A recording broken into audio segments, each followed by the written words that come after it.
বিসমিল্লাহির রহমানির রহিম। দয়াময় পরম দয়ালু আল্লাহর নাম। আউযু বিল্লাহি মিনাশ শাইতানির রাজীম। বিসমিল্লাহির রহমানির রহিম। ইন্নাল্লাহা ওয়া মালাইকাতাহু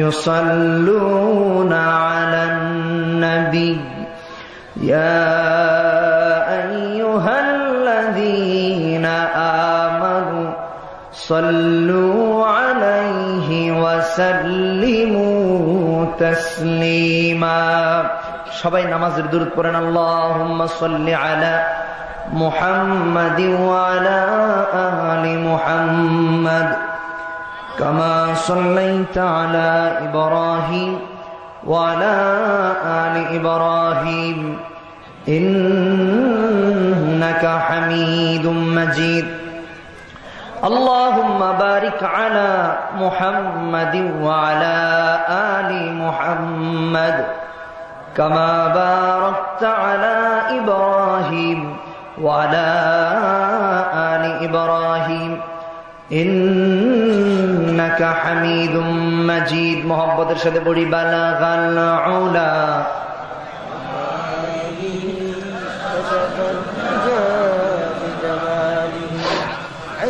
حسنت جميع خصاله صلوا عليه وآله بلغ العلا بكماله كشف الدجى بجماله حسنت جميع خصاله صلوا عليه وآله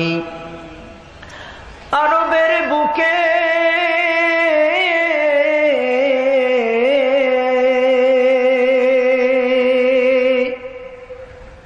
আরবের বুকে মক্কার পরে মা আমিনার যেথায় ঘর প্রভুর করুণা কাউসার হয়ে ঝরছে সেথায় বারংবার বালাগাল উলা বিকামালিহি কাশাফাদ দুজা বিজামালিহি হাসনাত جميع خصاله صلوا عليه وآله সকলে মহব্বতের সাথে জিকির করি লা ইলাহা ইল্লাল্লাহ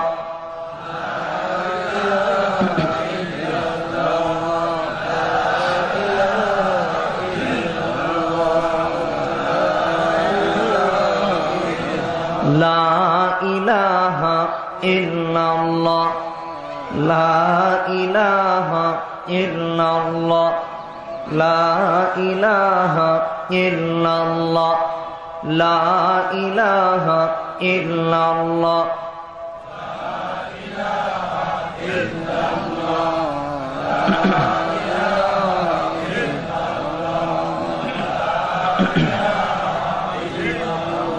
লা ইলাহা ইল্লাল্লাহ মুহাম্মাদুর রাসূলুল্লাহ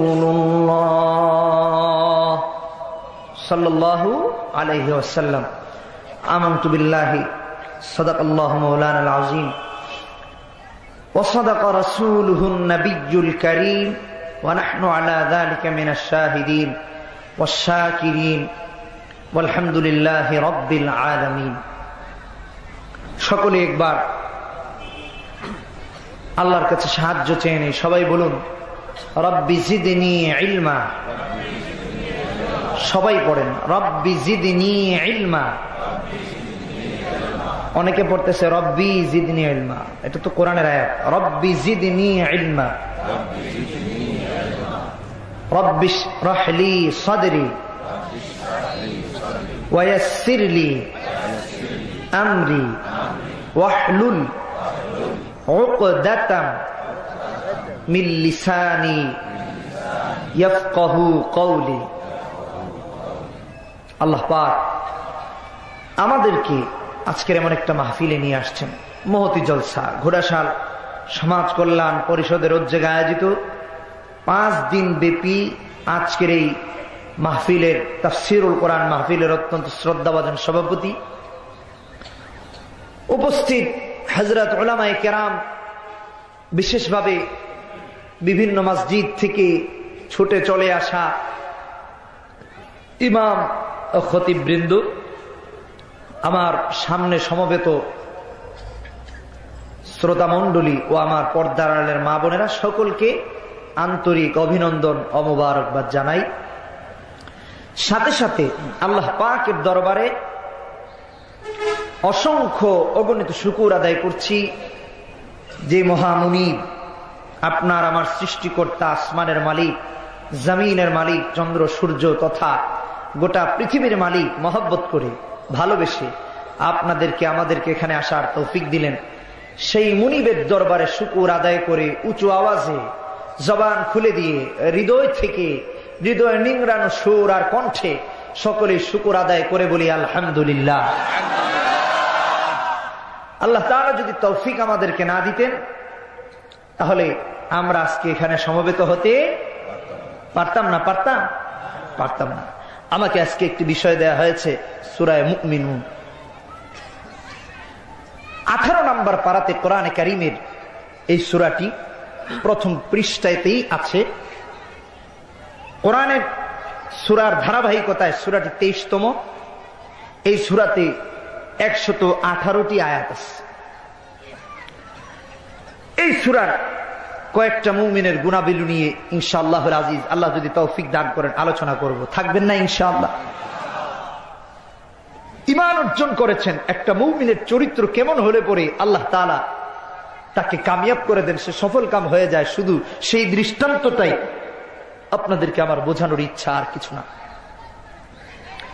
আল্লাহ রাব্বুল আলামিন বললেন সূরা মুমিনুনে, قد أفلح المؤمنون الذين هم في صلاتهم خاشعون والذين هم عن اللغو معرضون والذين هم للزكاة فاعلون।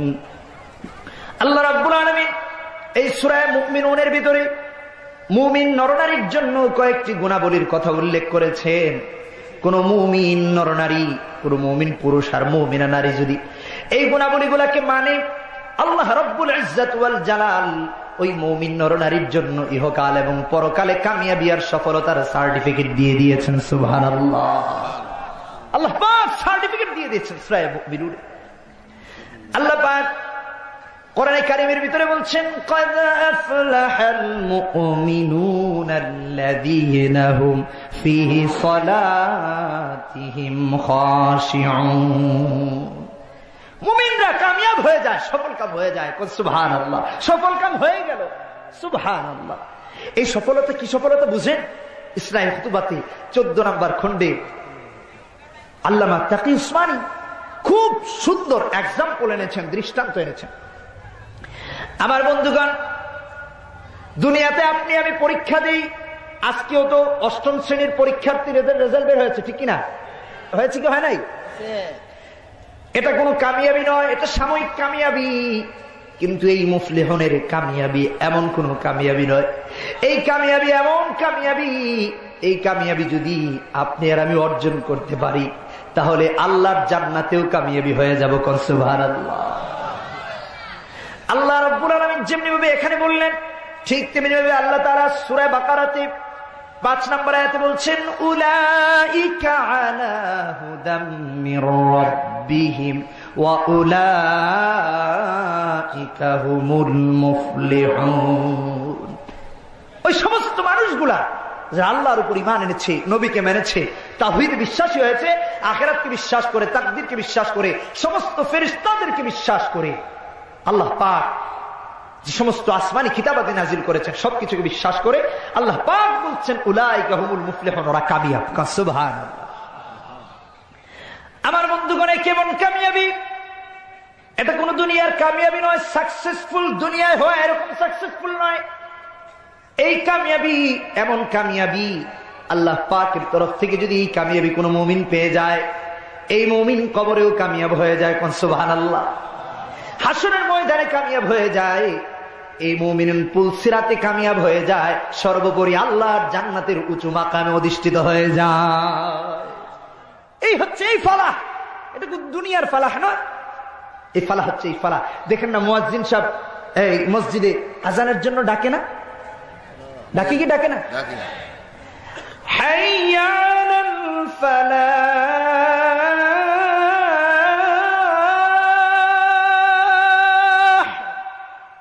হাইয়া আলাস সালাহ, হাইয়া আলাল ফালাহ। আসো কল্যাণের দিকে। মানুষ দৌড়ায় বিপরীত দিকে। আল্লাহ পাক বলছেন, বান্দা তুমি দুনিয়ার সফলতা, দুনিয়া সাকসেসফুল হওয়ার জন্য, দুনিয়াতে তুমি কামিয়াবি অর্জন করার জন্য এখানে যাও সেখানে যাও, কিন্তু আমি আল্লাহ এই নামাজের ভিতরে, এই সালাতের ভিতরে এমন কামিয়াবি রেখেছি যা তোমাকে দুনিয়ায় উত্তীর্ণ করে দিবে, আখিরাতে উত্তীর্ণ করে দিবে। কোন সুবহানাল্লাহ। নামাজ সালাত হচ্ছে এমন কামিয়াবি, এমন সাকসেসফুল হওয়া, যারা সালাত আদায় করে এরা এরকমই সাকসেসফুল হয়। এরা দুনিয়াতেও সাকসেস, পরকালেও সাকসেস। সুবহানাল্লাহ, সুবহানাল্লাহ। তাহলে নামাজ ছেড়ে দিবেন না, আদায় করবেন তো ইনশাআল্লাহুল আজিজ। সবাই বলেন ইনশাআল্লাহ। আল্লাহ পাক সবাইকে তৌফিক দান করুন। এই সূরা নাজিল হওয়ার প্রেক্ষাপট আছে তিরমিজি শরীফে 3472 নম্বর হাদিসে ইমাম তিরমিজি রাহমাতুল্লাহ আলাইহি নিয়ে আসছেন। নবী দোয়া করলেন, আল্লাহুম্মা জিদনা ওয়ালা তানকুসনা وأكرمنا ولا تهنا وأعطنا ولا تحرمنا وآثرنا ولا تؤثر علينا وأرضنا وارض عنا। আল্লাহর কাছে দোয়া করেছেন যে হে আল্লাহ পাক তুমি আমাদেরকে বাড়ায়া দাও। সুবহানাল্লাহ। আল্লাহ পাক বলছেন আমি বাড়ায়া দিলাম এই গুণাবলীগুলো যে ঈমানদার অর্জন করবে আমি আল্লাহ তার জান্নাতি বানায়া দেব। সুবহানাল্লাহ। আল্লাহুম্মা জিদনা ওয়ালা তানকুসনা ওয়া আকরিমনা, হে আল্লাহ আপনি আমাদেরকে সম্মানিত করুন। আল্লাহ পাক বললেন আমি সম্মানিত করে দিলাম, এই সূরা মুমিনুনের গুণাবলীগুলো অর্জন করো, তুমি আমার আল্লাহর কাছে সম্মানিত। সুবহানাল্লাহ। ওয়া আতিনা ওয়ালা তাহরিমনা, আমাদেরকে দেন, নিয়ামত দেন, নিয়ামত মাহরুম করিয়েন না। আল্লাহ পাক বললেন আমার এই গুণাবলীগুলা তোমার জীবনে, পারিবারিক জীবনে, রাজনৈতিক জীবনে, ব্যক্তিগত জীবনে কায়েম করো, আমি আল্লাহ সনদার সার্টিফিকেট দিয়ে দিলাম, আমি আল্লাহ তাআলা তোমাকে নিয়ামত দিয়ে ভরপুর করে দিব। সুবহানাল্লাহ। ওয়াসিরনা ওয়ালা তুসির আলাইনা, হে আল্লাহ আপনি আমাদেরকে বিজয়ী করুন, বিজিত করিয়েন না, পরাজিত করবেন না। আল্লাহর কাছে দোয়া করতেছেন নবীজি। সুবহানাল্লাহ।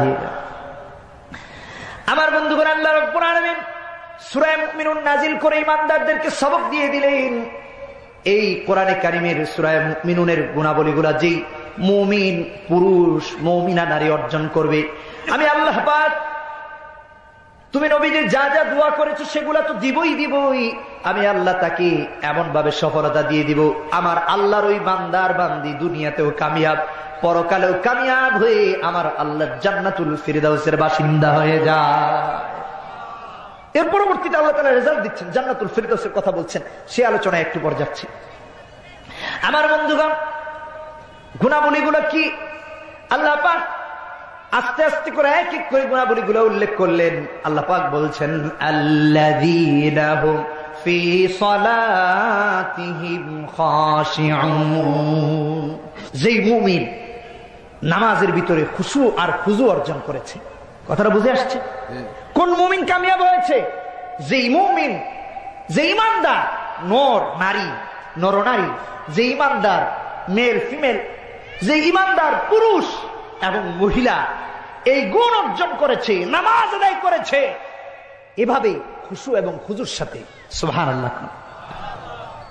আজকাল কি বড় আক্ষেপ।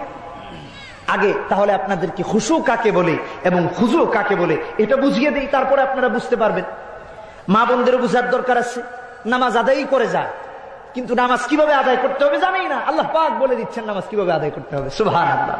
পুরুষরা নামাজ আদায় করে, নামাজের ভিতরে অন্তরই নাই, নামাজের মনই নাই, নূর নাই। এই জন্য এই নামাজ আর এই সালাত আপনার আমার রিজিকের ব্যবস্থা করে না, অশান্তি দূর করে না, শান্তি নিয়ে আসে না। ঠিক কিনা জুড়ে কর।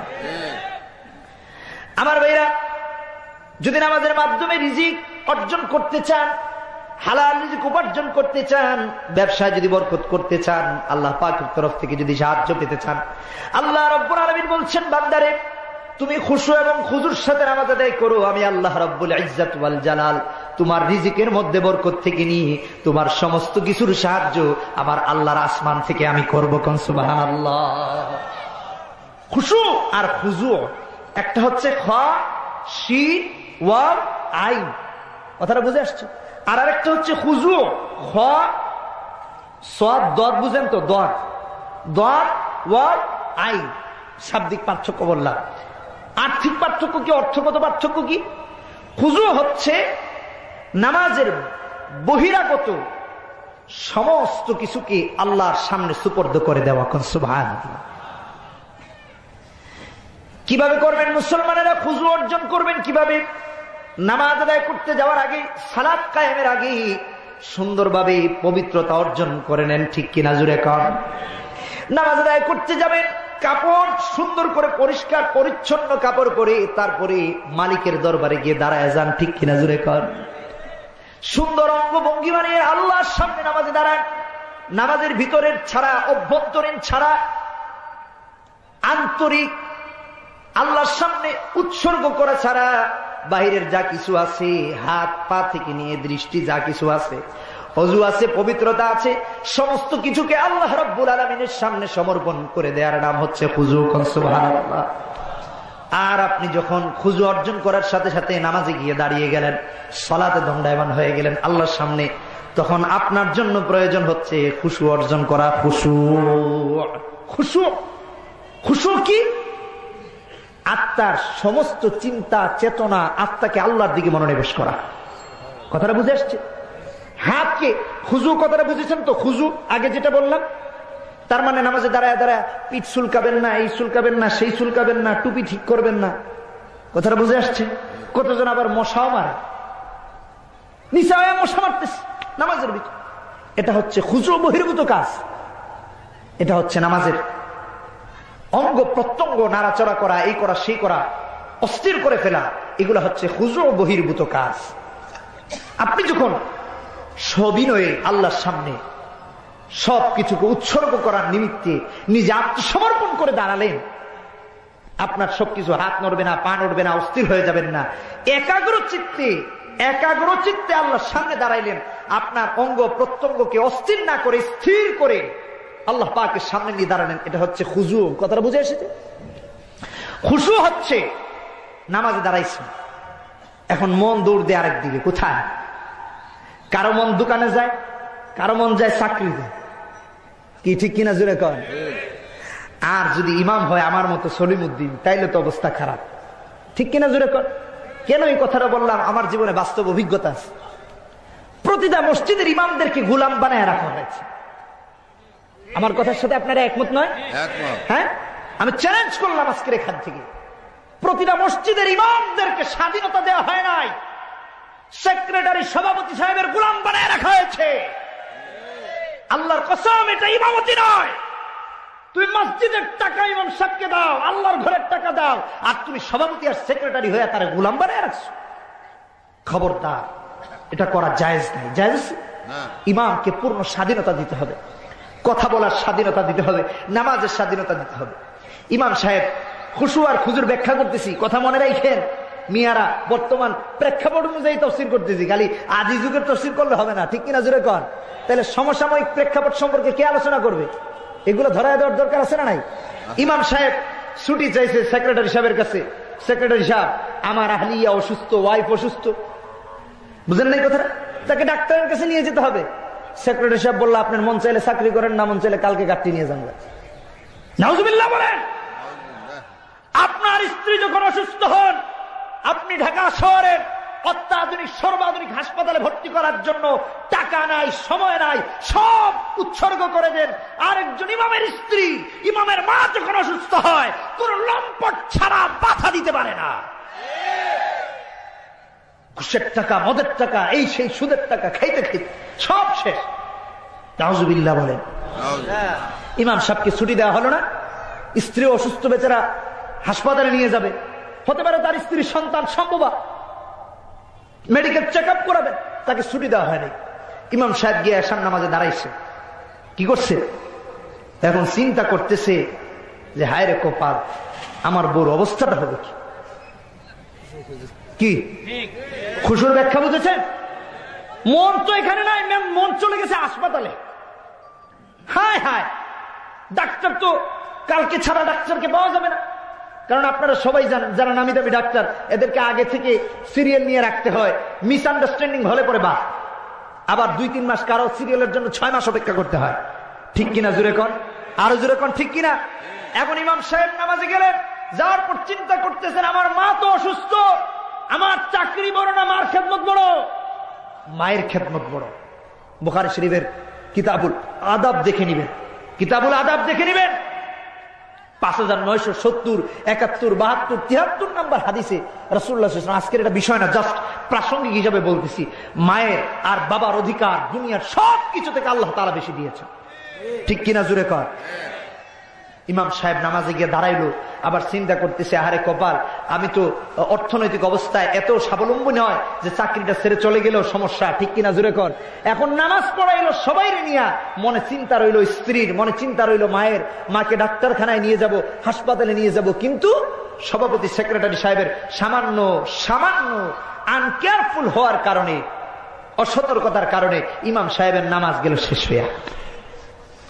খুশু থাকলো না নামাজে, অন্তর তো নামাজে নাই। আন্তরিক আন্তরিক সমস্ত খেয়াল ইচ্ছাকে আল্লাহর সামনে সমর্পণ করে দেয়া, উৎসর্গ করে দেয়ার নাম হচ্ছে খুশু। কথাটা বুঝে এসছে? এখন দোকানদার ব্যবসা ছেড়ে গেছে, ব্যবসা এমন লস হয়েছে, ঠিক কিনা জুড়ে কর, নামাজে গিয়ে খালি তার দোকানের চিন্তাই মাথার ভিতরে। আর যারা যুবক আছে এদের কথা তো না কইলেই নয়, ঠিক কিনা জুড়ে কর। কথা একটা কয়ে আইছে, চিন্তা করে আজকে কলেজের সামনে গিয়া যা করে আল্লাহ তাআলা কইয়া হালাম, এটা আর কইলাম না, কি কইব, কি কোন, ঠিক কিনা? প্রতিদিন যাই, গিয়া বলতে নেই আর সাহস আসে না। বুঝেন নাই? হেতিরে হেতিরে, বুঝছেন তো? আবার হেতি কয় হেতারে। বর্তমান প্রেক্ষাপট এই কথা বলতেছি। চিন্তা পেরেশানিতে এখন মসজিদে গেছে, গিয়া নামাজে দাঁড়াইছে, এখন শয়তান কয় আমি তোর পাশে আছি। শয়তান তো ওই সময় আর একটু সুন্দর সুন্দর বুদ্ধি দে, ঠিক কিনা জোরে খান, আরো জোরে কন, ঠিক কিনা? এখন মাথায় চিন্তা আইছে, যখন যাইবো ওই মুহূর্তটায় দিয়া দিব লেটারটা, হ্যাঁ, প্রপোজালটা ওই মুহূর্তে পৌঁছাইয়া দিব হাতের ভিতরে। নামাজের ভিতরে চিন্তা আইছে, নামাজ পড়া ছুটলো, কই গেল, কোথায় নামাজে দাঁড়াইলো, কোনো খবর নাই। অন্তর দিল কারে আর কার সামনে দাঁড়াইলো? কথাটা বুঝে আসে নাই? এটা হচ্ছে খুশু। অন্তর এমন ভাবে আল্লাহর সামনে স্থির করতে হবে, প্রতিষ্ঠা করতে হবে। দুনিয়ার কোন চেয়ারের মহব্বত অন্তরে থাকা যাবে না, দুনিয়ার কোন নারীর মহব্বত থাকবে না, গাড়ির মহব্বত থাকবে না। যিনি সমস্ত সুপ্রিম পাওয়ার, সুপ্রিম পাওয়ার আহকামুল হাকিমের সামনে দাঁড়িয়েছি, গোটা পৃথিবীর সবকিছু আমার সামনে স্বল্প সামান্য, আল্লাহ পাক আমাদের কাছে মহামূল্যবান, ঠিক কিনা জোরে কর? এই অন্তরে এই ইচ্ছা পোষণ করার নাম হচ্ছে খুশু। কথাটা বুঝে এসেছে? তাইলে খুশু আর খুজু বুঝেছেন তো? আমার বন্ধুগণ, আপনি আর আমি নামাজ কায়েম করি, সালাত কায়েম করি, আর আল্লাহওয়ালা মানুষগুলা সালাত কায়েম করতেন। তাদের সালাত কায়েমের অবস্থা কেমন ছিল আর আমাদের সালাত কায়েমের অবস্থা কেমন ছিল? হযরত আব্দুল্লাহ ইবনুল মুবারক রাহমাতুল্লাহ আলাইহি গরমের রাতে বাড়ির ছাদে গিয়ে নামাজে দাঁড়িয়ে যেতেন। এমন ভাবে নামাজে দাঁড়াতেন, ফজর পর্যন্ত এমন ভাবে নামাজ আদায় করতেন, পাশের বাড়ির মানুষগুলা দেখে বলতো, আহারে, আমাদের মনে হয় এটা তো কোনো মানুষ নয়, এটা তো কোনো মানুষ না, মনে হচ্ছে একটা গাছ দাঁড়িয়ে আছে, চিল্লায় এখন সুবহানাল্লাহ। কেমন খুশু আর খুশু, নড়েনো না, চড়েনো না। আর আমাদের এখন আরেকটা বাস্তব তাফসীর করি খুশু আর খুজুর। আমাদের যুব সমাজের অবস্থা এমন, যুব সমাজের কথা বলছি, কিশোরদের কথা বলছি, শিশুদের কথা বলছি, অনেক জায়গায় বড় হয়ে গেছে, যুবক হয়ে গেছে। আমি নিজের চোখে দেখেছি, যখন ছোট ছিলাম মসজিদে নামাজের জন্য যেতাম, বিশেষ করে জুমার নামাজে। কোথায়? জুমার নামাজে। মসজিদের 2 তলায় 3 তলায়, আপনারাও লক্ষ্য করে দেখবেন, ইমাম সাহেব নামাজে গেছে, গিয়া দাঁড়াইছে, ইমাম সাহেব আল্লাহু আকবার বলে রুকু থেকে দাঁড়ানোর উপর সিজদায় যাইতেছে। যুবক একসাথে দাঁড়াইছে আরেক যুবকের সাথে, আরেক যুবক সামনে দাঁড়িয়েছে, পেছনের যুবক মাথা দিয়া আর সামনের যুবকের পাছায় হেড দেয়। আছে না নাই? কি অবাস্তব কথা বললাম না বাস্তব কথা বললাম? নাউজুবিল্লাহ মিন যালিক। মাথা দিয়ে হেড দেয়, ফুটবল দেয় হেড এমনি করে গুতা মারে না? আমি নিজে দেখেছি। একজন আরেকজনের পিছনের জন যখন রুকু থেকে সিজদায় যেতে নেই, স্বাভাবিক তো হাঁটু ভেঙে যেতে হয়, পিছনের জন জুড়ে একদম টাইমিং সুন্দর করে টাইমিং করে ওটার পাছার মধ্যে গোতা দেয়। ওই বেচারা তো ওরকম শক্ত হয়ে দাঁড়া নেয়, ও কি জানে পিছন থেকে আরেকজন আমার হেড দিবে? সে উল্টায় উল্টায় পড়ছে সামনে গিয়ে। কে লাথি মারলো না হেড মারলো, মাথা দিয়ে মারলো না কি দিয়ে মারলো, এটা দেখার তো সময় নেই। ওই বেচারা লজ্জিত আবার দাঁড়ায় নামাজ আদায় করতেছে, কিন্তু পিছনের জনের অবস্থা কি চিন্তা করে দেখেন। উত্তম ব্যবহার করতে হবে। কি করতে হবে? জোরে কর, আরো জোরে চিল্লায় কর। আল্লাহ পাক সূরা হামিম সাজদায় বলছেন ওয়ালা তাস্তাবিল হাসানাহ, হ্যাঁ ওয়ালা তাস্তাবিল হাসানাতু ওয়ালা সাইয়্যা। খারাপ আর ভালো দুটো এক সমান নয়। এক সমান না, জোরে বলেন। এক সমান নয়, এক সমান নয়। আল্লাহু আকবার। আল্লাহ তাআলা সবাইকে আমল করার তৌফিক দান করুন, সবাইকে না। আল্লাহ রাব্বুল আলামিন বলছেন মন্দটার প্রতিদান ভালো দিয়া দাও, ঠিক কিনা জোরে কান। কোরআনে কারীমের ভিতরে আল্লাহ রাব্বুল আলামিন প্রতিটা মুসলমানদেরকে শিখায়া দিলেন সূরা ফাতিহার ভিতরে 1 নম্বর আয়াতে 2 নম্বর আয়াতে আল্লাহ তাআলা বলতেছেন ইন্না ফাতাহনা লাকা ফাতহাম মুবিনা ليغفر لك الله ما تقدم من ذنبك وما تأخر ويتم نعمته عليك ويهديك صراطا مستقيما। আল্লাহ পাক এই আয়াত নাযিল করলেন। নবীজি সাল্লাল্লাহু আলাইহি সাল্লাম সমস্ত সাহাবীদেরকে ডাকালেন মসজিদে নববীতে। সমস্ত সাহাবীরা উপস্থিত হয়েছে। আমার আপনার নবী মায়ের নবী রাহমাতুল্লিল আলামিন সমস্ত সাহাবীদেরকে ডেকে বললেন আল্লাহ রাব্বুল আলামিন আমাকে ক্ষমা চাওয়ার জন্য বলেছেন। বিশ্ব নবী সমস্ত সাহাবীদেরকে ডাকার পরে বলতেছেন আমার সাহাবীরা রে, আমি যদি কারোর সাথে অপরাধ করে থাকি আমি ক্ষমা চাই, তোমরা চাইলে প্রতিশোধ নিতে পারো। আর যদি কারোর সাথে আমার কোনো লেনদেন থেকে থাকে আমি পরিশোধ করতে রাজি আছি, কোনো সমস্যা নাই। আর যদি কেউ আমাকে প্রতিশোধ নিতে চাও আমি তাতেও রাজি আছি। আবার যদি তোমরা আমাকে ক্ষমা করে দিতে চাও তাতেও কোনো সমস্যা নাই। আল্লাহ পাক যেহেতু বলেছেন ক্ষমা চাওয়ার জন্য, এজন্য নবী সবার কাছে ক্ষমা চাইলেন। শুধু তাই নয় আমার ভাইরা, আল্লাহ নবী যখন এই কথা বললেন একজন সাহাবী দাঁড়িয়ে গেলেন ইয়া রাসূলুল্লাহ সাল্লাল্লাহু আলাইহি ওয়াসাল্লাম নবীর আদর্শ থেকে শিক্ষা নেন। আদর্শ কাকে বলে, কথাবার্তা কিভাবে বলবেন, ভালো কথা বলতে হয় নাকি অন্য কথা বলতে হয়, ভালো আচরণ করতে হয় নাকি অন্যায় আচরণ করতে হয়, আল্লাহর নবীর থেকে শিখে নেন। একজন সাহাবী দাঁড়িয়ে বলছেন ইয়া রাসূলুল্লাহ আপনার সাথে আমার পাওনা দেনা আছে। রাসূলুল্লাহ জিজ্ঞাসা করলেন কি পাওনা দেনা? এবার ওই সাহাবী বলতেছেন ইয়া রাসূলুল্লাহ আপনি একবার আমার পিঠের ভিতরে আঘাত করেছিলেন, কোমরে আঘাত করেছিলেন, ওই পাওনা দেনাটা আমি পরিশোধ করতে চাই। নবীজি বললেন বলে আসো। সাহাবী পিছনে এসে দাঁড়িয়ে গেলেন। এবার রাসূলুল্লাহ সাল্লাল্লাহু আলাইহি ওয়াসাল্লাম পিঠ পেতে দিলেন, আপনি আমাকে পিঠে আঘাত করেছিলেন, আমি আপনার পিঠে আঘাত করব। সুবহানাল্লাহি ওয়া বিহামদি। নবীজি বললেন করো। সাহাবী বলতেছেন ইয়া রাসূলুল্লাহ আপনি যখন আমাকে আঘাত করেছিলেন তখন তো আমার গায়ে কাপড় ছিল না। সুবহানাল্লাহ। নবীজি বলতেছেন ওরে আমার সাহাবী আমি কবে তোমার পিঠে আঘাত করেছি আমার তো স্মরণেই আসতেছে না। সুবহানাল্লাহ। আমি কবে তোমাকে আঘাত করছি আমার তো মনেই নেই। ঠিক আছে তোমার মনে থাকলে তুমি করো, তারপরে আমি এই দুনিয়ায় কারো দাবি দেওয়া নিয়ে পরকালে যেতে চাই না। নবীজি জামা উঠাইয়া দিলেন। সুবহানাল্লাহ। এবার যে সাহাবী এসেছিলেন মারার জন্য, আসলেই মারার জন্য নয়, ওই সাহাবী বিশ্ব নবী রাহমাতুল্লিল আলামিনের মোহরে নবুয়তের ভিতরে চুমু খেয়ে পড়লেন। কোন সুবহানাল্লাহ। চুমু খেয়ে জড়া ধরলেন নবীজি। নবীজি বললেন কি হলো? বলতেছি ইয়া রাসূলুল্লাহ আমার মনের অনেক ইচ্ছা ছিল আপনার মোহরে নবুয়তে চুমু দিব, আমি সেই চুমু দেওয়ার জন্য বলেছি, আপনার সাথে আমার পাওনা দেনা আছে। কোন সুবহানাল্লাহ। আল্লাহু আকবার। আজকে সেই নবীর উত্তরসূরিদেরকে জঙ্গি বানানো হয়েছে, ঠিক কিনা জোরে কোন? নবীজিকে আল্লাহ পাক শিখায়া দিলেন না মানুষের সাথে খারাপ আচরণ নয়, মানুষের কাছে ক্ষমা চাইতে শিখো। কি করতে? ক্ষমা চাইতে শেখো। ক্ষমা চাওয়ার তো অভ্যাস নাই, মোটেই নাই, বরঞ্চ আরো অহংকারী হয়ে ওইটার আরো বিরুদ্ধাচরণ, আরো অহংকার করে অন্যায় করে। ঠিক কিনা জোরে কর। নাউযুবিল্লাহি মিন যালিক ওয়াল্লাযীনা হুম আনিল লাগwi মুরিদুন। আল্লাহ তাআলা আমাদেরকে এই সমস্ত লাগুন কাজ থেকে, অহেতুক কর্ম, অহেতুক কথা থেকে হেফাজত করুন। জোরে কোন আমিন। যেই বান্দা অহেতুক কর্ম সম্পাদন এবং অহেতুক কথাবার্তা থেকে বিরত থাকবে, আল্লাহ পাক, আল্লাহ রব্বুল ইজ্জত ওয়াল জালাল ওই বান্দার জন্য আল্লাহ জান্নাত প্রস্তুত করে রেখে দিয়েছেন। সুবহানাল্লাহ কোন? আরো জোরে চিল্লায়ে কোন সুবহানাল্লাহ। এই গেল আরেকটা গুনাহগুণ। মনে থাকবে তো? এক নাম্বার হচ্ছে নামাজ পড়বেন খুশু এবং খুজুর সাথে। দুই নাম্বার হচ্ছে ওয়াল্লাযীনা হুম আনিল লাগwi মুরিদুন, অহেতুক কর্ম সম্পাদন কথাবার্তা থেকে বিরত থাকবেন। তিন নাম্বার আল্লাহ পাক বলছেন ওয়াল্লাযীনা হুম লিয-যাকাতি ফাইলুন। যাকাত দেওয়া, কি দেওয়া? এটা তো হচ্ছে প্রসিদ্ধ অর্থ, কিন্তু এখানে মুফাসসিরিনে কেরামগণ ইসলাহি খুতুবাতে তাতে উসমানী সাহেব 14 নম্বর খণ্ড এটারও ব্যাখ্যা করেছেন।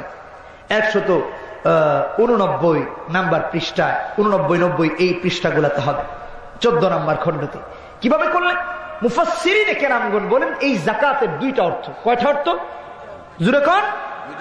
একটা হচ্ছে প্রচলিত প্রসিদ্ধ অর্থ, যে আমরা যাকাত দেই না, আমাদের মালের যাকাত দেই কি দেই না, এই যাকাত। আর আরেকটা যাকাত হচ্ছে ওয়াল্লাযীনা হুম লিয-যাকাতি ফাইলুন, যারা পবিত্রতা অর্জন করলো মালের, এক নাম্বার। দুই নাম্বার হচ্ছে অন্তরের। কিসের? জোরে কোন? অন্তরের পবিত্রতা অর্জন করেছে। আল্লাহ পাক বলছেন আমি আল্লাহ তাদেরকে কামিয়াব করে দিলাম, ওরা আমার আল্লাহর জান্নাতি। সুবহানাল্লাহ, সুবহানাল্লাহ। আল্লাহু আকবার। ওয়াল্লাযীনা হুম লিয-যাকাতি ফাইলুন। অথচ আজকালকে কোনোটাই করে না মুসলমান। আর্থিক পবিত্রতা থেকেও বিরত, আর যাকাত তো দেই না। যাকাতের নামে পচা 200 টাকার 100 টাকার শাড়ি আইনা বিশাল লাইন ধরে 2-4 জন নিহত, পরের দিন পত্রিকার হেডলাইন। জোরে কোন ঠিক কিনা? কোটি কোটি টাকার মালিক, কিন্তু যাকাত সঠিকভাবে আদায় করতেছেন। এটা কি আসল কথা? না না, এটা আসল কথা না। আল্লাহ পাক কোরআনে কারীমের ভিতরে সূরা তাওবাতে 103 নম্বর আয়াতে বললেন খুয মিন আমওয়ালিহিম সাদাকাতান তুতাহহিরুহুম ওয়া তুযাক্কিহিম বিহা ওয়া সাল্লি আলাইহিম ইন্না সালাতাকা সাকানুল লাহুম ওয়াল্লাহু সামিউন আলীম। সুবহানাল্লাহ। নবীকে আল্লাহ আদেশ দিচ্ছেন, হে নবী, খুয মিন আমওয়ালিহিম সাদাকাতান, ওদের সম্পদ থেকে তুমি যাকাত গ্রহণ করো। তুতাহহিরুহুম ওয়া তুযাক্কিহিম বিহা ওয়া সাল্লি আলাইহিম, মালগুলোকে পবিত্র করো। সুবহানাল্লাহি ওয়া বিহামদিহি। আমার ভাইরা, যাকাত দিলে সম্পদ কমে না, আপনার গচ্ছিত সম্পদ পুত পবিত্র হয়। সুবহানাল্লাহ, সুবহানাল্লাহ। সার্টিফিকেট কে দিলেন? জোরে কোন কে দিয়েছেন? আল্লাহ পাক। আল্লাহ সূরা তাওবাতে 103 নম্বর আয়াতে, আমার কথা মিথ্যা প্রতিপন্ন হলে বাড়িতে গিয়ে আয়াত খুলে দেখে নিয়ে, আল্লাহ বললেন তুতাহহিরুহুম ওয়া তুযাক্কিহিম বিহা, হে নবী তুমি যাকাত নিয়ে নিয়ে মানুষের সম্পদগুলো পুত পবিত্র করো। আপনি আর আমি যাকাত দিলে পরে আমার আপনার সম্পদও কি হয়? পুত পবিত্র হয়। আমার ভাইরা, যে সমস্ত মানুষগুলা অর্থের যাকাত দেয় না, সম্পদের যাকাত দেয় না, আল্লাহ রাব্বুল আলামিন কোরআনে কারিমে একই সূরাতে 34-35 নম্বর আয়াতের ভিতরে আল্লাহ তাআলা বলতেছেন ওয়াল্লাযীনা ইয়াকনিজুনা আয-যাহাবা ওয়াল ফিদ্দাতা ওয়া লা ইউনফিকুনাহা ফী সাবিলিল্লাহ। ওয়াল্লাযীনা ইয়াকনিজুনা আয-যাহাবা ওয়াল ফিদ্দা, যারা স্বর্ণ এবং রৌপ্যকে যারা গচ্ছিত করে রাখলো আর এর যাকাত দিল না, আল্লাহ পাক বলছেন, হে নবী আপনি তাদেরকে সুসংবাদ দিয়ে দেন কঠিন শাস্তির। নাউযুবিল্লাহ। শাস্তির কি কোনো সুসংবাদ হয় না দুঃসংবাদ হয়? হ্যাঁ, এটা আমাদের সাথে আল্লাহ পাক বুঝাইয়া দিলেন যে না, এটা কোনো আনন্দের বিষয় নয়, এটা অপমানের বিষয়। যার উপর যাকাত ফরজ সে অবশ্যই অবশ্যই যাকাত দিতে হবে। ঠিক কিনা জোরে কোন? ইসলামের ভিত্তি কয়টা? জোরে কোন? যাকাত দেওয়া একটা। কি আছে না নাই? বুখারী শরীফের 8 নম্বর হাদিসে দেখবেন বুনিয়াল ইসলামু আলা খামসিন শাহাদাতি আল্লা ইলাহা ইল্লাল্লাহ ওয়া আন্না মুহাম্মাদার রাসূলুল্লাহ ওয়া ইকামিস সালাহ ওয়া ইতাইজ যাকাত। কথাটা বুঝে এসেছে? তাহলে যাকাত দেওয়া ইসলামের কি জোরে কোন? বুনিয়াদ। বুনিয়াদ। যাকাত কি? সবাইকে বলতে হবে যাকাত কি? ইসলামের বুনিয়াদ। যাকাতকে ছোট করে দেখার কোনো অবকাশ নাই, কোনো অবকাশ নাই। যাকাত দিতে হবে। আল্লাহ পাক আমাদেরকে তৌফিক দান করুন। জোরে কোন আমিন। আল্লাহ রাব্বুল আলামিন সূরা তাওবাতে 35 নম্বর আয়াতে বলতেছেন, ইয়াউমা ইউহমা আলাইহা ফি নারি জাহান্নাম ফাতুকওয়া বিহা জিবাহুহুম ওয়া জুনুবুহুম ওয়া যুহুরুহুম হাযা মা কানাজতুম লিআনফুসিকুম ফাযুকু মা কুনতুম তাকনিজুন। আল্লাহ রাব্বুল আলামিন বলতেছেন, যে সমস্ত মানুষের কাছে যাকাতের উপযুক্ত হকদার মানুষগুলা গেল যাকাত চাওয়ার জন্য, আর ওই মানুষগুলা ফিরাইয়া দিল, প্রত্যাখ্যান করলো এইভাবে। সর্বপ্রথম যাকাতের হকদার মানুষকে দেখার পরে ভ্রুকুঞ্চিত হয়ে গেছে, তার কপালে ভাঁজ পড়ে গেছে। এই জন্য আমি আল্লাহ কিয়ামতের ময়দানে তার এই স্বর্ণরৌপ্য গুলাকে বিগলিত করে, গরম করে, উত্তপ্ত করে তার এই কপালের ভিতরে আমি আল্লাহ দাগ দিব। ঠিক কিনা জোরে কোন?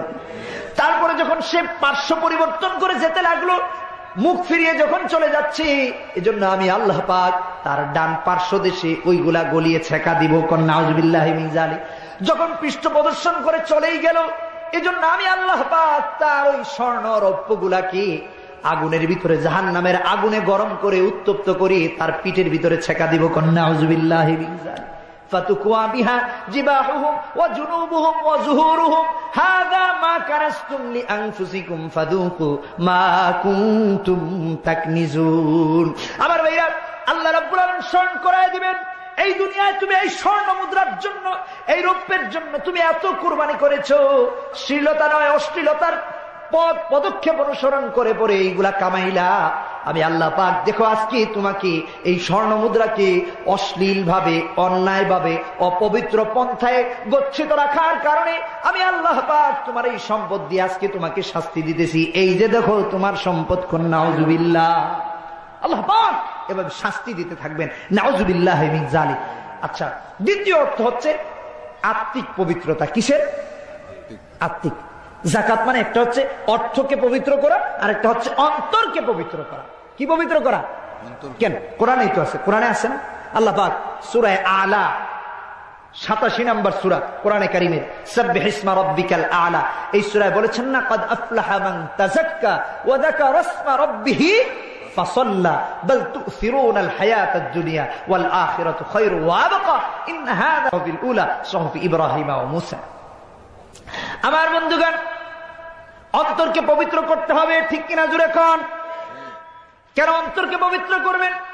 কেননা কিয়ামতের ময়দানে যার অন্তর পবিত্র নাই, সে আল্লাহর জান্নাতে যেতে পারবে না। মনে রাখবেন, সে আল্লাহ রাব্বুল আলামিন সূরা শুআরা 88 নম্বর আয়াতে বলতেছেন, ينفع مال ولا بنون إلا من أتى الله بقلب سليم। সেই কিয়ামতের ময়দানে কোন সন্তান তার মাকে চিনবে না, মা তার সন্তানকে চিনবে না, বাবা তার মাকে চিনবে না, মা ও বাবাকে চিনবে না, স্বামী স্ত্রীকে চিনবে না, স্ত্রী স্বামীকে চিনবে না, বন্ধু তার বন্ধুকে চিনবে না। সারা জিন্দেগির যত মহব্বতের বন্ধু আছে কেউ কাউকে চিনবে না। কারণ চিনলে পরেন যদি নেকি দিয়ে দিতে হয় তাহলে কেউ চিনবে না। এই জন্য কেউ চিনবে না। আমার ভাইরা, আল্লাহ রাব্বুল আলামিন বলতেছেন, সেই কিয়ামতের ময়দানে যদি কলবে সালিম নিয়ে আল্লাহর দরবারে দাঁড়াতে পারো, অন্তরকে যদি পুত পবিত্র করে দাঁড়াতে পারো, আমি আল্লাহ পাক বলে দিলাম তোমার পুত পবিত্র অন্তর তোমাকে আমার আল্লাহর জান্নাতে নিয়ে যাবে। আর জোরে কোন সুবহানাল্লাহ। অন্তরকে পবিত্র করতে হবে। কদ আফলাহা মান তাযাক্কা। আল্লাহ বলতেছেন, যে তার কলবকে পবিত্র করলো সেও কামিয়াব হয়ে গেছে। সুবহানাল্লাহ। সূরা আলা 14 নম্বর আয়াতে বলতেছেন, এখানে আল্লাহ তাআলা বলতেছেন কি, ওয়াল্লাযীনা হুম লিযাকাতি ফাইলুন, যে আর্থিক পবিত্রতা অর্জন করলো এবং আত্মিক পবিত্রতা অর্জন করলো, অন্তরের পবিত্রতা, সম্পদের পবিত্রতা, আমি আল্লাহ তারে কামিয়াব করে দিলাম। সুবহানাল্লাহ। কোন কথাটা কি বুঝে এসেছে? ওয়াল্লাযীনা হুম লিযাকাতি ফাইলুন ওয়াল্লাযীনা হুম লিফুরুজিহিম হাফিজুন। আহারে, বর্তমান প্রেক্ষাপটে খুব সমস্যা। আপনারা দেখবেন মিডিয়াগুলাতে, অনলাইনে দেখবেন, ঢাকা শহরের বাড়িতে বাড়িতে আজকে পতিতালয় হয়ে গেছে। কি মিথ্যা কথা বললাম? পত্র পত্রিকার দেখবেন, আপনারা ইউটিউবে সার্চ দিয়ে দেখবেন, আমি তো ভালো করে জানি না, এই গাজীপুর ন্যাশনাল নাকি একটা পার্ক আছে, এই পার্কের ভিতরে পতিতা হয়ে গেছে। সরকারি জমি দখল করে পিকনিক স্পট করা হয়েছে। তারপরে কি বলা হয় এটাকে, ওই যে শুটিং স্পট করছো, শুটিং স্পটে তো আসল শুটিং হইব। কি ঠিক কিনা জোরে কর? নাউজুবিল্লাহি মিন যালিক। দেশের সম্পদ, জনগণের সম্পদ লুট করে করে বন বিভাগের কর্মকর্তাদেরকে মোটা অঙ্কের ফায়দা দিয়া পুরা বন লুট করে পিকনিক স্পট করা হচ্ছে, শুটিং স্পট করা হচ্ছে। আর ভিতরে দেখবেন সম্পূর্ণ জিনা বেবিচারের আখড়া আর স্পট করা হয়েছে। আরে পুরা কপাল মুসলমান। যুব সমাজ ভালো হবে কোত্থেকে? ভালো হওয়ার তো কোনো কায়দা নাই। সেদিন বাংলা মোটর এক মসজিদে নামাজ পড়তে গেলাম, নামাজ শেষে বের হচ্ছি, ওখানের এক লোক বলছে, হুজুর এটা এটা চিনেন নাকি? তো আমি বললাম, ভাই আমি চিনি না। কেন, এটা কার বাড়ি? হুজুর এটা বাড়ি না, এটা বার। বার বার বার বুঝেন তো? তো আমি জিজ্ঞাসা করলাম, ভাই বার কি বুঝি না, বারটা বুঝাইয়া দেন। শনিবার, রবিবার, মঙ্গলবার এটা বুঝি, বার কি এটা বুঝি না। হুজুর বার বুঝেন না? আমি বললাম না হুজুর, এখানে বৈধভাবে মদ খাওয়া হয়। নাউজুবিল্লাহ কোন বার বুঝেছেন? মনে রাখেন, এখানে মদ খাওয়া হালাল। আমাদের মন্ত্রী মহোদয় বলছেন না ঘুষ খাওয়া হালাল, তাহলে তো মদ খাওয়াও হালাল। কি ঠিক কিনা জোরে কর? আরে কপাল, কোথায় কোন জিনিস? মাগরিবের নামাজ পড়ে বের হচ্ছিলাম, ওদিকে মনে হয় মিরপুর মাহফিলে যাচ্ছিল। তো বারের কথা শোনার পর আমি আশ্চর্য হয়ে যাই। আমি বললাম যে এখানে মসজিদ, আবার এখানে বার, মদ খাওয়া হালাল, এটা কোন কি আপনি? আমার একটা কথা মনে আসলো, আমি যখন আগের মসজিদে জুমা পড়াতাম, উর্দু রোড মসজিদে, তো একদিন স্বরাষ্ট্র মন্ত্রণালয় থেকে আমার কাছে চিঠি আসলো যে হুজুর, যুব সমাজ নেশা পান করতে করতে করতে করতে এডিক্টেড হয়ে যাচ্ছে, নেশাগ্রস্ত হয়ে যাচ্ছে। আপনি নেশা থেকে যুব সমাজকে কিভাবে বিরত রাখা যায় এই সম্পর্কে ওয়াজ করবেন। কি ঠিক কিনা জোরে কর না? তো আমার চিঠিটা পড়ে খুব ভালো লাগলো। এটা তো খুব সুন্দর কথা। রাষ্ট্রীয়ভাবে এই উদ্যোগ নেওয়া যে নেশাগ্রস্ত সমাজ গঠন করা, এটা তো অনেক ভালো কথা না? কি আপনাদের কাছে মনে হয় ভালো লাগতেছে না? ভালো কথা কি কথা না? ভালো কথা। আমি এই সম্পর্কে কথা বললাম। সেদিন যখন এই কাজ দেখলাম তখন চিন্তা করলাম, এই চিঠি দেওয়ার মানে কি আর এই বৈধতা দেওয়ার মানে কি? কি ঠিক কিনা? উদ্দেশ্য ভালো, পদ্ধতি খারাপ। কি ঠিক কিনা জোরে কর? আজকে ইসলামকে ধ্বংস করার জন্য কোরআন সুন্নাহ বিরোধী আইন এবং কোরআন সুন্নাহ বিরোধী রাষ্ট্রনীতি প্রতিষ্ঠা করার জন্য ইহুদি খ্রিস্টানরা আমাদের দেশে মদের লাইসেন্স দিয়া দিয়েছে। মদ খাওয়া হালাল, নাউজুবিল্লাহি মিন যালিক। এই প্রসঙ্গে অন্যদিন বয়ান করব। সূরা মাইদায় 7 নম্বর পারা 2 নম্বর পৃষ্ঠাতে আপনারা দেখবেন আল্লাহ পাক 90 নম্বর আয়াতে মদ সরাসরি হারাম, জায়েজের কোনো পন্থাই নাই, সামান্যতম অবকাশ নাই, হারাম। আর আমাদের দেশের সরকার, মাননীয় সরকার এটাকে বৈধ দিয়ে দিল। আবার চিঠি লিখতেছে যুব সমাজকে কি করবে, নেশামুক্ত করা যায় কিভাবে। আচ্ছা, যুব সমাজকে নেশামুক্ত কি মদের বৈধতা দিলে করা যাবে? আচ্ছা, এই বৈধতা দেওয়া আর যুব সমাজকে নেশামুক্ত করার একটা দৃষ্টান্ত দিই আপনাদেরকে। উদ্দেশ্য ভালো, পদ্ধতি খারাপ। মনে থাকবে তো? সবাই একটু বলেন উদ্দেশ্য ভালো। সবাই বলেন উদ্দেশ্য ভালো, পদ্ধতি খারাপ।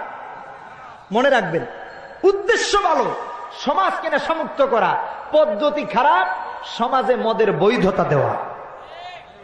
কি ঠিক কিনা জোরে কোন ঠিক কিনা? এই দৃষ্টান্ত হচ্ছে কেমন, এক লোক বানর পালতো। কি পালতো? বানর। বানর মালিকের আসে, মালিকও বানরের আসে, একজন আরেকজনের জান প্রাণ সব।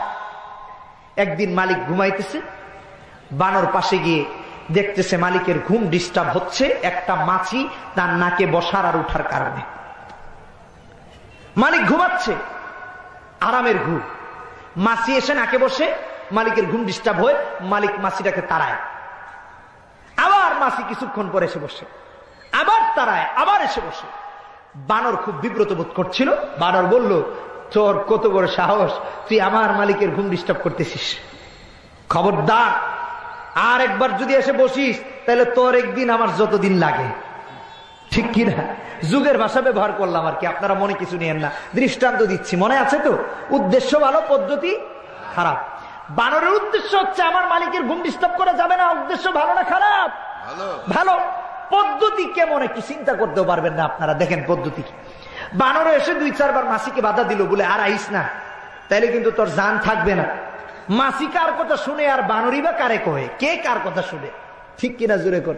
যার যার কাজ যে যে করতেছে, মাসির কাজ মাসি করতেছে, বানরের কাজ বানর করতেছে। বানর মশাই করলো কি, কয় আরেকবার এসে বসে দেখ, তাইলে তোরে যা করার আমি করে দিব। এবার আবার যখন মাসি কি বানরের কথা শুনে আবার ব্যান করে এসে নাকে বসছে। এখন বানর গেছে ভিতরে, কয় তোর একদিন আর আমার যতদিন। কুড়াল নিয়ে আসছে। কি নিয়ে আসছে? কুড়াল। চিন্তা করে দেখছেন, মালিক যদি ওই মুহূর্তে দেখতো যে বানরের মাথার উপরে খালি কুড়াল, হের সামনে মালিক তো এমনি মরে যেত। কুড়াল নিয়ে আসছে। কুড়াল নিয়ে এসে একদম দাঁড়াইছে মালিকের সামনে, কয় পারলে আরেকবার এবো, পারলে আরেকবার এসব দেখ আমার কুড়ালের আর আমার কি পাওয়ার, আর আমার মালিকের নাকে বসার মজাটা তোরা আমি বুঝাই দিতেছি। মাসি কে কার কথা শুনে সে কুড়াল ধরে মাথার উপরে পজিশন নিয়ে আসে। যখনই আসবে বিসমিল্লাহ বইলে আল্লাহর নামে কুরবানি দিয়ে দিতে হবে। ঠিক কিনা? মাথার উপরে কুড়াল নিয়ে দাঁড়ায় আসছে। মাসি আবার যখন এসে বসছে, মারছে কূপ। মাসি কয় আমি যাই, বাই বাই, টাটা। ঠিক কিনা জোরে কর? সি ইউ অ্যাগেন, লেটার, আবার তোমার সাথে দেখা হবে, এই মুহূর্তে গেলাম। এই যে চলে গেল, মালিকের অবস্থা চিন্তা করে দেখেন কি। মালিকের আরামের ঘুম এমন আরাম করে দিল যে আজীবন ঘুমায়া থাকো, আর ওটার দরকার নাই। ঠিক কিনা জোরে কর? আজকে যারা সমাজকে নেশামুক্ত করতে চায়, দুর্নীতি বন্ধ করতে চায়, সুদ বন্ধ করতে চায়, ঘুষ বন্ধ করতে চায়, তারাই আবার সুদের আর ঘুষের লাইসেন্স দিয়া সুদ আর ঘুষ বন্ধ করতে কোশ্চিন কালেও পারবে না। ঠিক কিনা জোরে কর?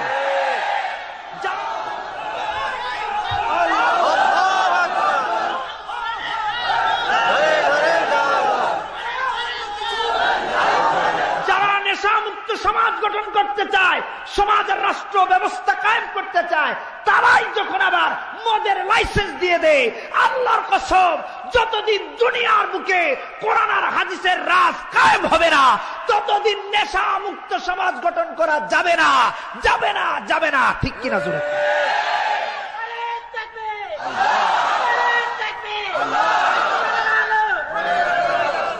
আজকে নেশামুক্ত সমাজ গঠন করবে। নেশার বৈধতা তো আপনারাই দিচ্ছেন। বারগুলা বন্ধ করেন। গাঁজা কিভাবে আসে সীমান্ত পাচার হয়ে, ফেন্সিডিল কিভাবে আসে? আমরা যে যাই, প্রতিদিন পুলিশ চেকপোস্ট আছে, দাঁড়ায় দাঁড়ায় দেখে। হুজুর মানুষ দেখলে ছেড়ে দেয়, বুঝেন নাই কথাটা? চিন্তা করে, ওরাও বুঝে কোনটা চোর কোনটা ডাকাত। তো মাঝে মাঝে আবার একটু ঘুমায় থাকে, ঘুমের সামানা পাইলে। ঠিক কিনা জোরে কান? আরো জোরে কান। ঠিক কিনা? হায়রে কপাল। দুর্নীতিতে এইবার মনে হয় আল্লাহ জানে কি হয়, কারণ বাংলাদেশ বিমানে খালি স্বর্ণই আসে। স্বর্ণে এমন বরকত হয়েছে, বাথরুমেও স্বর্ণ। আর এই স্বর্ণ মা বোনেরা কানে নাকে, তো চিন্তা করেন এটা বাথরুমে যদি হয়ে আহে তাহলে এটা নাকে ঢুকাইলে কোন দিকে যাইব? কি আস্তাগফিরুল্লাহ, আস্তাগফিরুল্লাহ। এইগুলা লোভ মানুষের। আপনার আমার চাহিদাই তাদেরকে বাথরুমে করে স্বর্ণ আনতে বাধ্য করছে। কি করবেন আপনি? আমি চাই, মা বোনদের চাহিদা বেশি, পুরুষ লোকেরা স্বর্ণ পরে। কোন নাউজুবিল্লাহ। আরে আল্লাহ তাআলা হেফাজত করুক, সবাই কোন আমিন। যে কথা বলছিলাম, ওয়াল্লাযীনা হুম লিফুরুজিহিম হাফিজুন, যুব সমাজদের কথা বলছিলাম, যে লজ্জাস্থানের হেফাজত যে ব্যক্তি করলো, আল্লাহ পাক, সে নারী হোক সে পুরুষ হোক, আল্লাহ পাক তার জন্য জান্নাতি বানায় দিবেন। সুবহানাল্লাহ। তার জন্য আল্লাহ জান্নাতুল ফিরদাউস রেখে দিয়েছেন। আলহামদুলিল্লাহ। এই জন্য আমার মা বোনদেরকে বলি, আমার যুবক বন্ধুদের বলি, যুবতী মা বোনদেরকে বলছি, যারা পর্দার আড়াল থেকে শুনছেন, আমার মা বোনেরা, আমার যুবতী ভাইরা, লজ্জাস্থানের হেফাজত করেন। আল্লাহ রাব্বুল আলামিন আপনার জান্নাতের সার্টিফিকেট সূরা মুমিনুনে দিয়ে দিয়েছেন। কোন সুবহানাল্লাহ। শুধু তাই নয়, অনেক বললে বলতে পারতাম, অনেক বললে বলতে পারতাম, শুধু একটা কথাই বলে যাচ্ছি, একটাই দৃষ্টান্ত দিয়ে যাচ্ছি। বুখারী শরীফের হাদিস 5974 নাম্বার হাদিস, মনে রাখবেন 5974 নাম্বার হাদিস। 3 ব্যক্তি বিপদে পড়লো, পথ চলার ক্ষেত্রে হঠাৎ করে ঘূর্ণিঝড় হয়ে গেছে, হঠাৎ করে বিশালভাবে বজ্রপাত হতে লাগলো।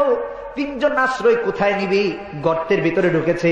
গর্তের ভিতরে ঢোকার পরে একটা বিশাল পাথর এসে গর্তের মুখ বন্ধ করে দিয়েছে। গর্তের মুখ বন্ধ, বের হতে পারে না। বের হবে কিভাবে চিন্তায় পড়ে গেল। অনেক চেষ্টা করলো, কিন্তু কোনোভাবেই এত বড় পাথরকে চাপানো তাদের পক্ষে সম্ভব হলো না। কিন্তু আবার একটা নেকি, একটা ভালো কাজ তাদেরকে আসমানি সাহায্যের তারা পাথর মুখ থেকে সরাইয়া দিল। সুবহানাল্লাহ। 3 জন তাদের 3 ভালো কাজের কথা স্মরণ করলো। দ্বিতীয় ব্যক্তি আল্লাহর কাছে সাহায্য চাচ্ছে। বুখারী শরীফের হাদিস বলছে, মনে রাখবেন 5974 নাম্বার হাদিস। দ্বিতীয় ব্যক্তি বলছে, আল্লাহ পাক, আমি আমার চাচাতো বোনকে অনেক মহব্বত করতাম, অনেক ভালোবাসতাম, তার সাথে আমার প্রেমের সম্পর্ক ছিল, আমি তার সাথে দৈহিক সম্পর্ক করতে চাইলাম, নাউযুবিল্লাহি মিন যালিক।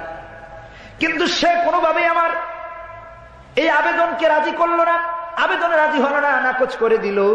পরিশেষে বলল, আমাকে যদি 100 স্বর্ণ মুদ্রা দাও তাহলে আমি তোমার কাছে রাজি হয়ে যাব দৈহিক মিলনে। নাউযুবিল্লাহি মিন যালিক। এবার যুবক বলছে, ও আল্লাহ, অনেক কষ্ট মষ্ট করে আমি 100 স্বর্ণ মুদ্রা নিয়ে আসলাম, আনার পরে যখন তার সাথে দৈহিক সম্পর্কে লিপ্ত হওয়ার পূর্ব মুহূর্তে অবনমিত হলাম, ওই সময় সে আমাকে বলল, ইয়া আবদাল্লাহ ইত্তাকিল্লাহ, ওরে আল্লাহর বান্দা, তুমি আল্লাহকে ভয় করো। সুবহানাল্লাহ। হে আল্লাহ রাব্বুল আলামিন, ওই মুহূর্তে আমি তোমার ভয়ে, কোন মানুষের ভয়ে নয়, কারণ আমার হাতে টাকা আছে, তার শর্ত আমি পুরা করে ফেলেছি, তার সাথে চাইলেই আমি জিনা করতে পারতাম, কিন্তু আমি তোমার ভয়ে জিনা থেকে বিরত থেকেছি। আল্লাহ গো, যদি আমার কাজ ভালো হয়ে থাকে তুমি পাথরটা সরাইয়া দাও। সুবহানাল্লাহ। আল্লাহ পাক বলছেন, যাও, আমি এই পাথরকে আরেকটু সরাইয়া দিলাম। সুবহানাল্লাহি ওয়া বিহামদিহি। আমার বন্ধুগণ, মনে রাখবেন, এই লজ্জাস্থানকে হেফাজত করলে শুধু পরকালে আপনি জান্নাতি হবেন এমন না, আল্লাহ পাকের কাছে চাইলে পরে আপনি ইহকালেও আল্লাহ পাকের তরফ থেকে কামিয়াব হয়ে যেতে পারবেন। ঠিক কিনা জোরে কও। ওয়াল্লাযীনা হুম লিফুরুজিহিম হাফিজুন, লজ্জাস্থানকে হেফাজত করার কথা বললেন। ইল্লা আলা আজওয়াজিহিম আও মা মালাকাত আইমানুহুম ফাইন্নাহুম গায়রু মালুমিন। এই কথা সবাই বুঝেন। দাস প্রথা এখন নাই, এর আলোচনা করারও আমি দরকার মনে করতেছি না। জাস্ট আল্লাহ তাআলা বলতেছেন, যারা দাসী তাদের সাথে যদি দৈহিক মিলনে অভ্যস্ত হয় তাহলে এটাতে কোনো সময় নাই। স্ত্রীর সাথে, অর্থাৎ বৈধ পন্থায়, বৈধ ক্ষেত্রে শারীরিক মিলন হলে এটা কোনো আল্লাহর কাছে অবৈধ নয়। অন্য জায়গায়, অবৈধ জায়গায়, অবৈধভাবে এটা করলে আল্লাহর কাছে গৃহীত হয় না, গুনাহগার হয়। নাউযুবিল্লাহি মিন যালিক। ফামানিবতাগা ওয়ারা যালিক, যে লোক তার স্ত্রী বাতে, স্ত্রী বর্তমান যুগের ব্যাখ্যা করতেছে, ওয়াইফ ব্যতীত অন্য জায়গায় সম্পর্ক আছে, পরকীয়ার ফসল। এই কয়েকদিন আগে আপনারা পত্রপত্রিকায় দেখেছেন না, বিয়ে করছে একজন, সম্পর্ক আরেকজনের সাথে। কি ঠিক কিনা জোরে কোন? পুরুষেরাও জড়িত, নারীরাও জড়িত। শুধু নারীদের কথা বললে এরা রাগ করবে, আর বাস্তবে তো তাই। কোন পরকীয়ার সাথে নারী জড়িত, কোন পরকীয়ার সাথে পুরুষ জড়িত। নাউযুবিল্লাহি মিন যালিক। আমার বন্ধুরা, আমার ভাইরা, আমার বোনেরা, আল্লাহ পাক বলছেন, যে ব্যক্তি তার লজ্জাস্থানকে হেফাজত করলো, আমি আল্লাহ পাক তার জান্নাতের সার্টিফিকেট দিয়ে দিলাম। আর যে ব্যক্তি তার লজ্জাস্থানকে হেফাজত করলো না, অন্যায় জায়গায়, অবৈধ জায়গায় প্রয়োগ করেছে, আমি আল্লাহ পাক বলে দিলাম সেই ব্যক্তি আমার সীমা লঙ্ঘন করেছে, জান্নাতি না হয়ে জাহান্নামী, অভিশপ্ত জায়গার মালিক হয়ে গেল। নাউযুবিল্লাহ। জান্নাতি না হয়ে জাহান্নামী। ফামানিবতাগা ওয়ারা যালিকা ফাউলাইকা হুমুল আদু। এরপর আল্লাহ পাক বলছেন, আল্লাহ রাব্বুল আলামিন বলছেন, এই গুণাবলীগুলো যার মধ্যে পাওয়া যাবে সেই ব্যক্তি কামিয়াব মুমিন, সে আল্লাহর জান্নাতি হয়ে যাবে।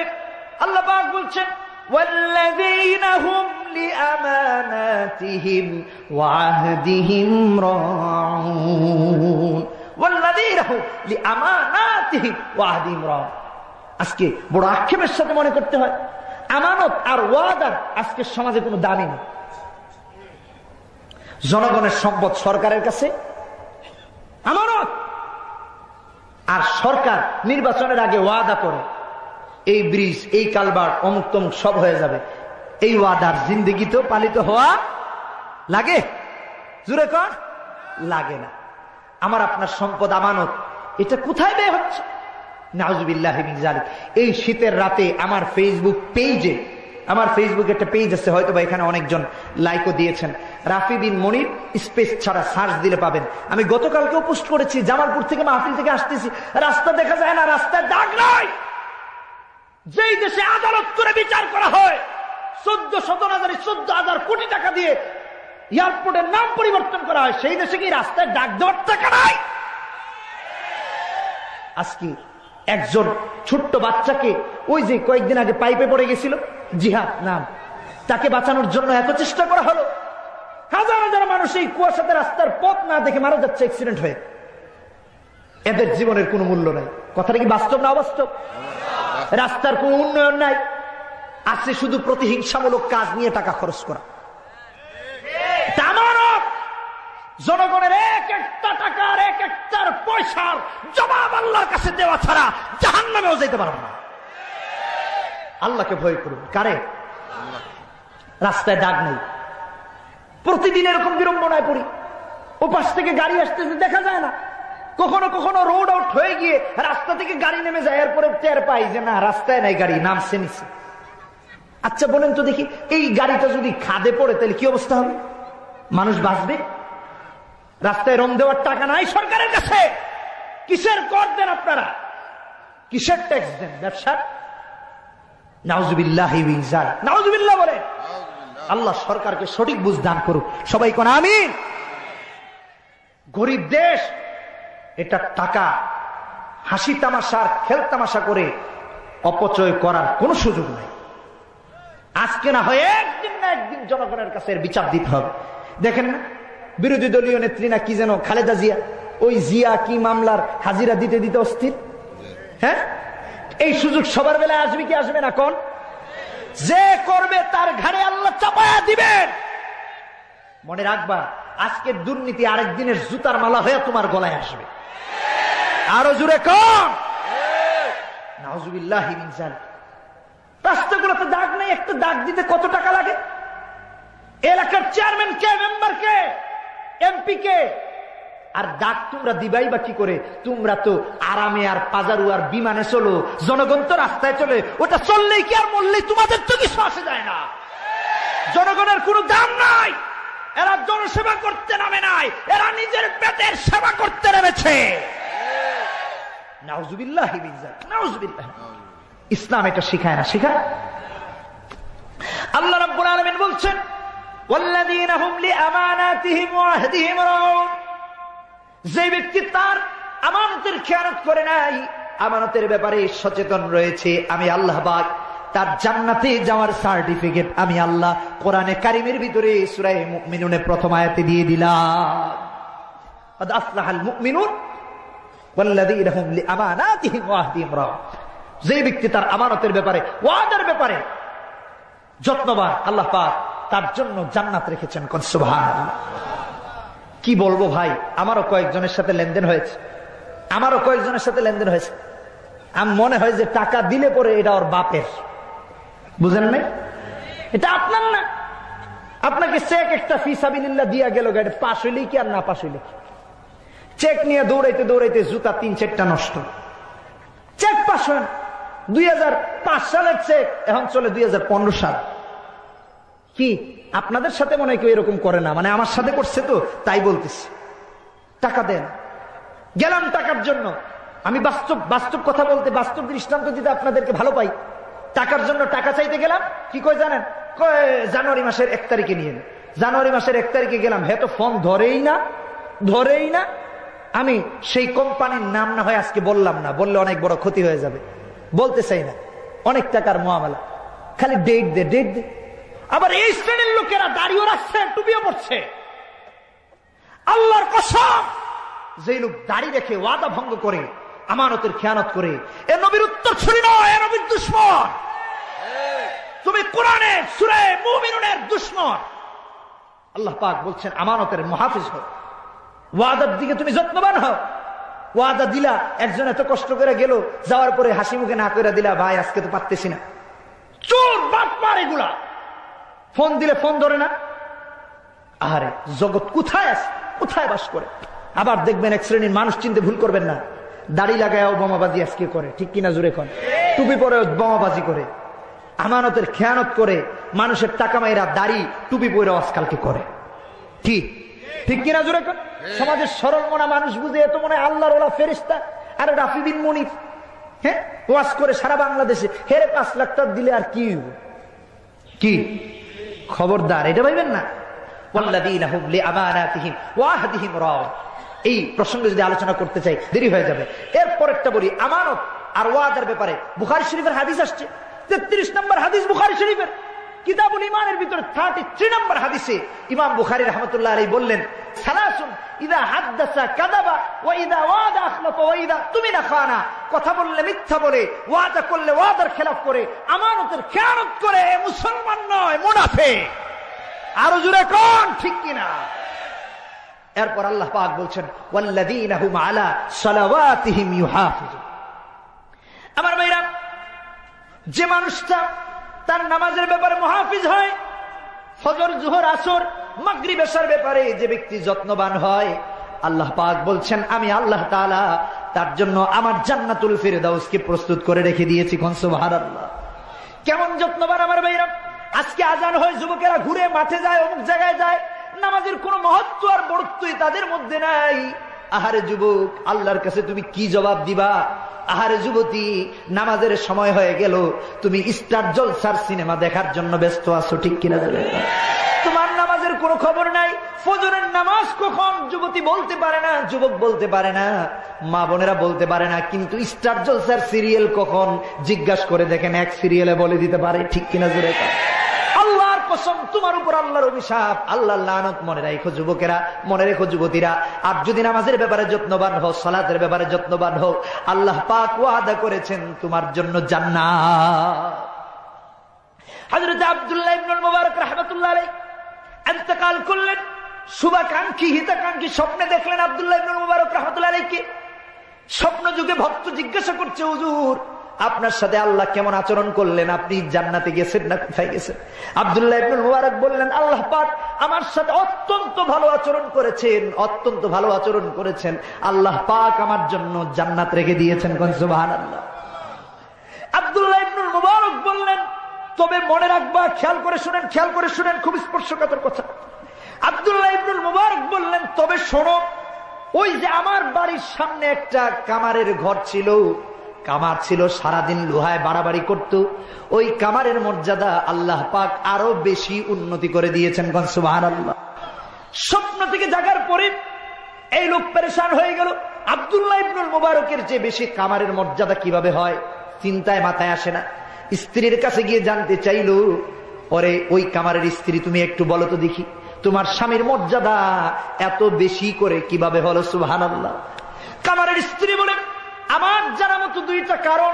1 নাম্বার কারণ হচ্ছে, আমার স্বামী যখন লোহাগুলো বাড়ি দিতে থাকতো, ওই মুহূর্তে যদি আজান হয়ে যেত, মাথার উপরের হাতুড়িটা আর মাথা থেকে নামাইতো না, পিছন দিকে ফালাইয়া দিত। কারণ আল্লাহর বড়ত্বের ডাক এসেছে, এই ডাকের সামনে আমার বাড়ি আসতে পারে না, এই ডাকের সামনে আমার সম্পদের মর্যাদা বেশি হতে পারে না, ঠিক কিনা জুড়ে কর। নামাজে চলে যেত, সালাত কায়েমের জন্য চলে যেত, হতে পারে আমার আল্লাহ পাক এই জন্য তাকে এত মর্যাদা দিয়েছেন। সুবহানাল্লাহ।